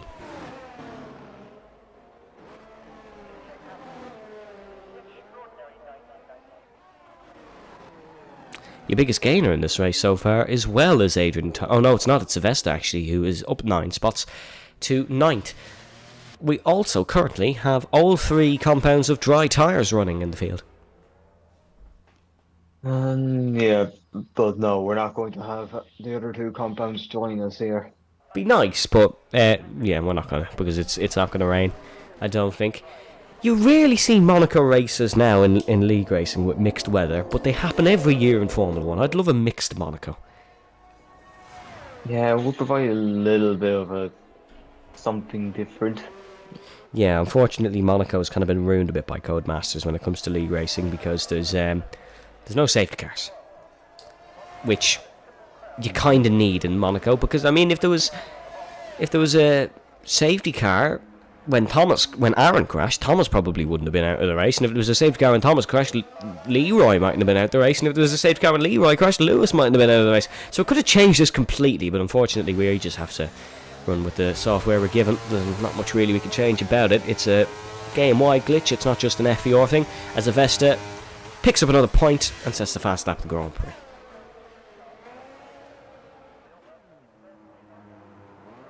Yeah, it was another point for Avesta. If you just pick them up where you can, Luke could probably go and pit now and get that point for himself, but whether he'll risk that is a whole No, I don't think there's much point risking it.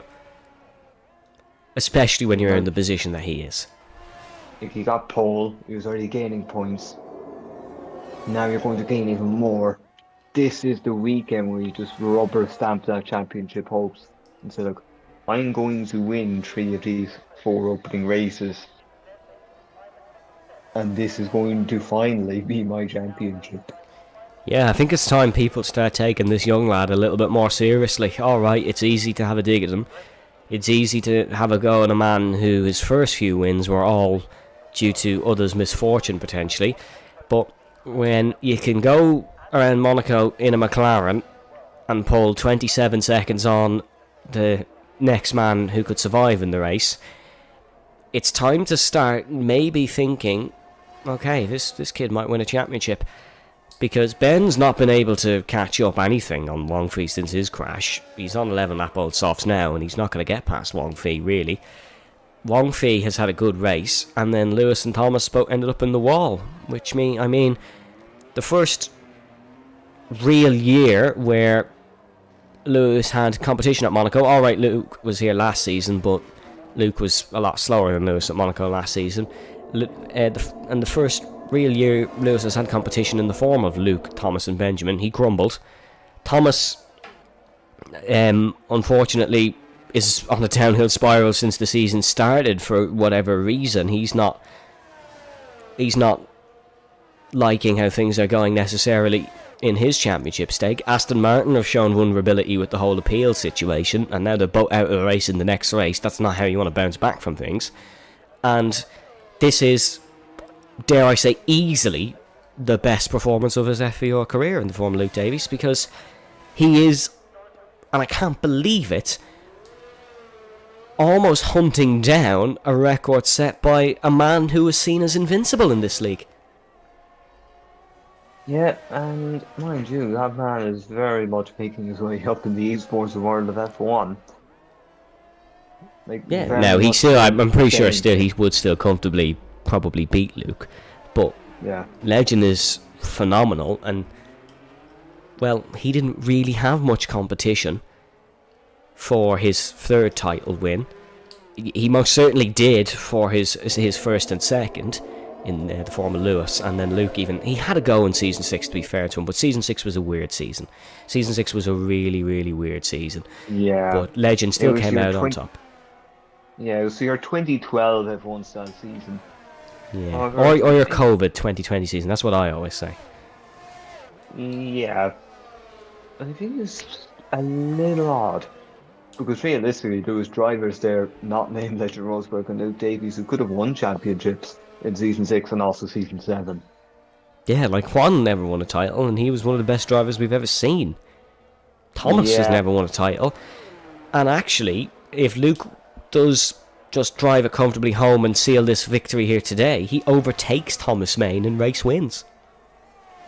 Again, another man who was put on a very high pedestal in this league. Luke has just shattered his race win tally in 3 races this season. Yeah. I have to say, though, it is whether an FVR Championship's going to pass Thomas by the way it did with Juan. Season 6 was probably Juan's best opportunity, but the bad luck probably took him out of it more so than anything else. Season 5, I think, was a statistically better season for him, but season 6 that was probably the one he should have won. To be fair, I think in season 5 we did have a... Or was it season 5? 4 from 5 we did have more races, I think, so statistically it was going to be better. But... No, but in championship position, I think. Oh yeah, because he was runner-up 3 times, I'm pretty sure. 2 or 3 no, at least. He might have been in season 3 just by... He wasn't... I think he was in season 3. Despite, obviously, Jack Redmond winning the title and Sam Davis being his rival, I think Juan did sneak in there. Yeah, as just a consequence of consistency. And for one which is what Juan was good at. He was very good at consistency. But with Thomas Maynard saying is the championship going to pass him by, he's only won 3 races since his Monaco Grand Prix victory, which was in season 2. Luke's won 3 races in the last 5 weeks. And we didn't race one of the weeks, so technically you could say 4 race weeks.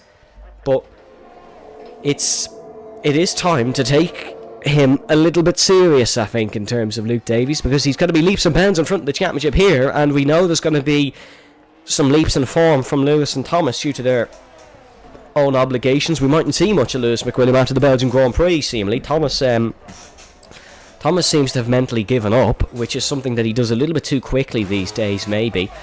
And that's not certainly going to help him in a championship fight. Luke's mentality has been absolutely rock solid since he lost the championship to Lewis McWilliam. And what Luke was lacking was maybe that little bit of pace, that little bit of ability. And he's certainly not lacking it now. I don't know what's... Benjamin Bowick pit, because I was going to say he's 25 seconds behind Wang Fei Anderson, but no, he pit. Wang Fei hasn't gone on a mad one. You know what? Depending on how this last lap goes, Luke could be in record-breaking territory here because... no, I think he's losing a bit of time now, but he's going to look to try get DRS off some of the lapped traffic, but he's at the Grand Hotel hairpin. Wang Fei is just starting the lap. That's what 28.3 seconds looks from a visual perspective in motorsport. If you're interested, there's a lap task getting out of the way. He enters the tunnel for the final time. And down towards the Nouvelle chicane comes the McLaren, rounding in towards to back. He's going to try and bring this one home. He will bring it home, surely, from here, down in towards La Piscine, and then in towards the Louis Chiron chicane, and down towards the Rascasse Cafe. The last time McLaren won an FVR Monaco Grand Prix, it was pure chance by Lars Assink. This time, it's going to be by an absolute piece of mastery. All his championship rivals lost their heads. Luke slows down, shows his class, and wins his first Monaco Grand Prix here in Formula Virtual Racing. Doesn't quite take the largest winning margin record, but that's certainly going to be his ever best performance.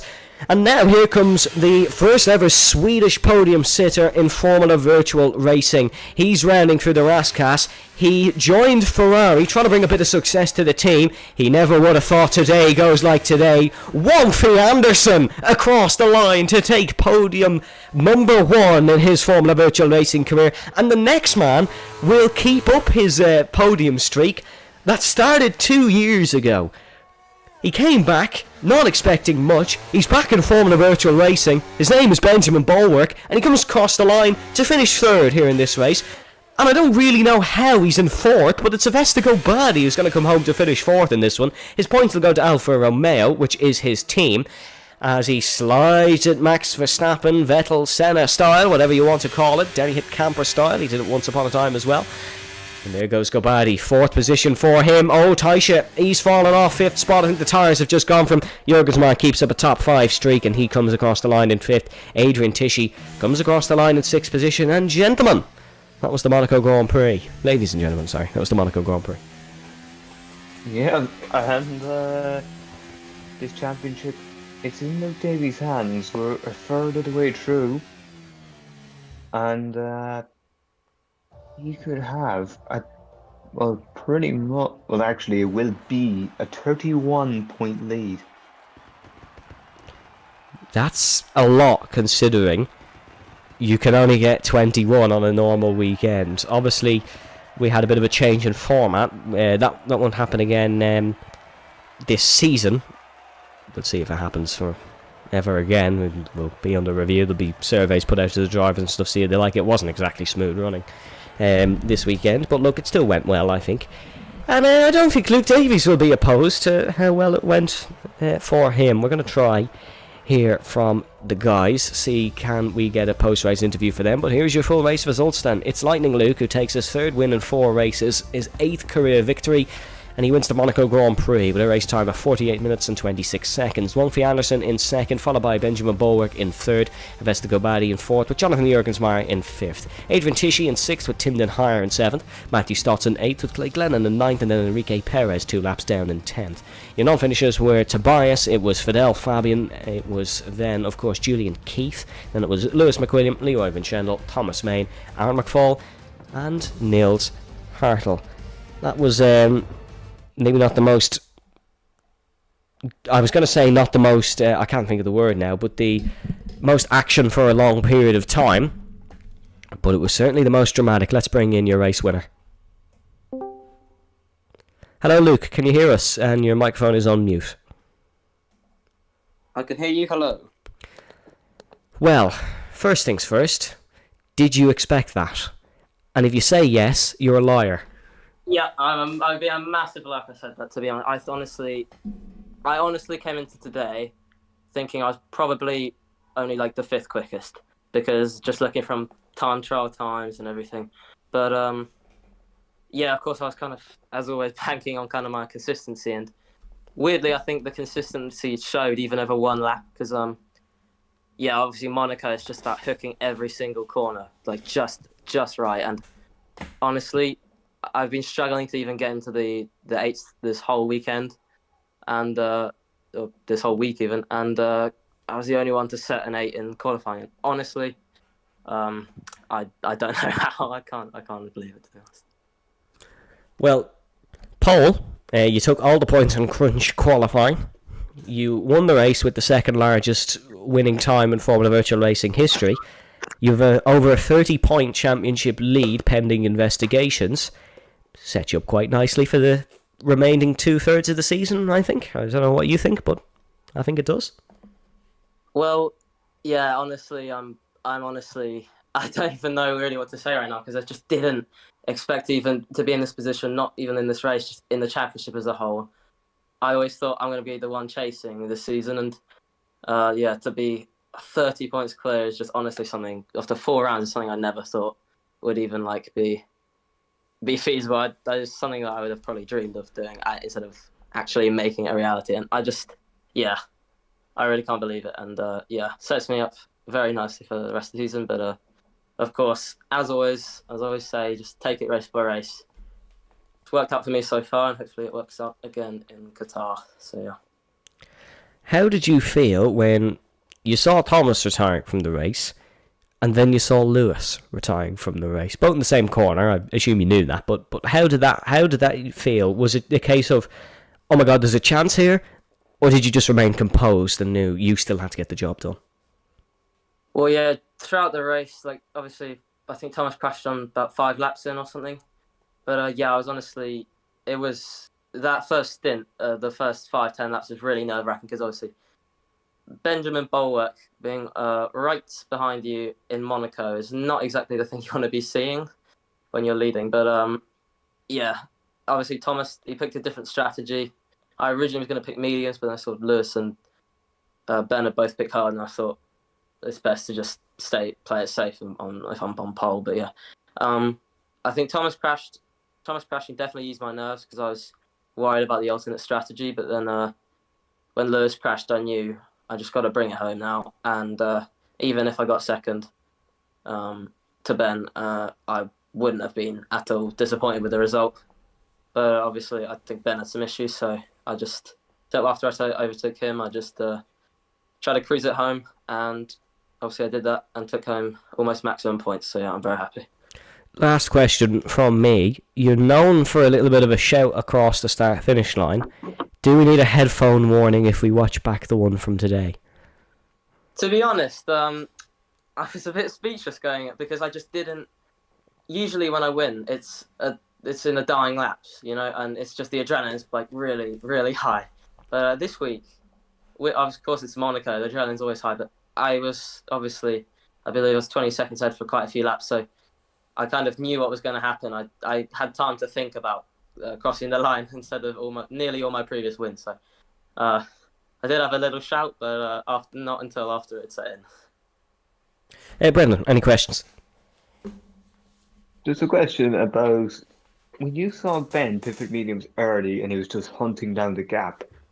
Or were you thinking I can get back in this one, or you thinking, okay, what am I actually going to do here? Because if I have to try past him normally, it's going to be difficult. Obviously, you did in the end, but before that, was there a worry that maybe Ben was going to maybe take that race win from you? Yeah, I was quite concerned because I did not expect him to pit. I think I just put out a DRS a little bit. I'm not sure if I think he got damage, and then the crew didn't repair his wing. So I think that's what happened. But I didn't know that at the time. I don't know if that was before or after actually. But yeah, when he pit, I was concerned, but I knew the mediums were either going to be dead at the end of the race or they simply weren't going to make it. So I just played my strategy how I was already going to, and of course his misfortune made it a bit easier for me. But I was obviously it's difficult to overtake in Monaco, difficult to overtake a driver like Ben. But yeah, I got it done in the end, and yeah, again, I just wait to see how that race played out, and played out well. Well, thank you very much, Luke. You're more than welcome to stay while we bring in Ben and Wongfi, but that's all our questions from you. I don't think we had any in the stream yet. No, we didn't. But let's bring in second and third place, Anderson and Bulwark. Hello, Ben and Wongfi. Can you hear us?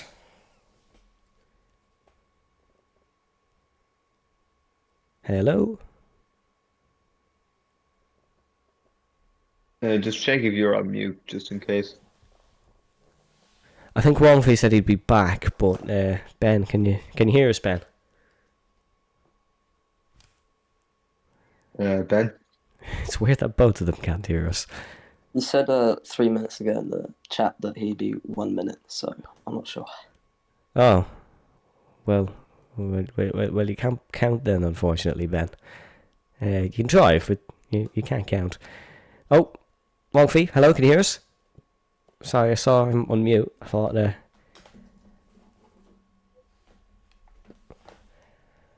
hopefully we can get it working. Ben is typing. I can hear you, but you can't hear me. Oh well, that's unfortunate. Hold on, Ben. I'm gonna boot you out and try to bring you back in. See, does that work? Hello, Ben. Does it work now? No. Okay. Unfortunately, I think we're having some issues. Hello. Oh, Hello. Ben, there he is. There's Ben. Ben, we can hear you now. Oh. Say something again. Hello, Evan. Oh, there he is. There is Benjamin Bulwark, a voice we have not heard in 2 years in a Formula Virtual Racing post-race interview. But you're here again. How does it feel to be back? It feels good. It feels good to be back. Yeah, I missed racing, and I'm back and immediately on the podium in Monaco. So I don't think I can complain a lot. You were, of course, good in qualifying. Got second on the front row of the grid out qualifying Lewis McWilliam. And then in the race, hounding Luke down, I should say. But then, unfortunately, I think he got a bit of damage or something. But just talk us through how the race went from your perspective. Yeah, I think I had a decent start. Yeah, on the hard tire, I didn't really know the strategy, but yeah, Luke was also on the hard tires, so I think I had a good strategy. But then, I don't know what lap, maybe lap 12 or something, I hit the wall, and yeah, my front wing was kind of orange-yellow. And then, yeah, I pitted for mediums, and they didn't fix my damage. So yeah, I knew I had to pit again, and yeah, it was a little bit of a lost race from there on. But yeah, Well, it is, of course, a pleasure to have you back as always, Ben. Brendan, you got any questions? Well, so you chose pit early there for the mediums. Were you thinking of going to the end with them, or were you thinking that you'd have to make a second stop? well, I was gonna go to the end, but yeah, they didn't fix my damage. So yeah, I was really slow. So I wanted to go to the end if they fixed my damage, but yeah, I knew if they didn't, I would probably need to pit again because I would be so slow. And I also needed to save a lot of fuel because I thought you could save fuel really easily here, so I put -2 laps. Yeah, I haven't really done a race on this game as well, so it's a little bit new for me. But yeah, I had to fuel save a lot, like the last soft stint. I was lifting and coasting the whole straight basically the whole time, so I couldn't really get close to P2 as well. Well, Ben, thank you very much for joining us. We're going to leave it there. Unfortunately, I'm not able to get Wong Fei back into the commentary box, so we seem to be having a few issues there on that front. But it's been a long evening for the both of you. Thank you very much for joining us in the post-race interview, and we shall hopefully see you soon. Well, Luke will definitely see you soon, but hopefully we can see you soon too, Ben. But from myself and Brendan this evening, thank you very much for joining us. We do hope you enjoyed the new Crunch qualifying and, of course, the very famous Monaco Grand Prix. We will leave you with a word from our sponsors. Stay safe, stay well, and we shall see you next time. Bye-bye. This program is brought to you by Simulus Clothing, official title sponsors of Formula Virtual Racing.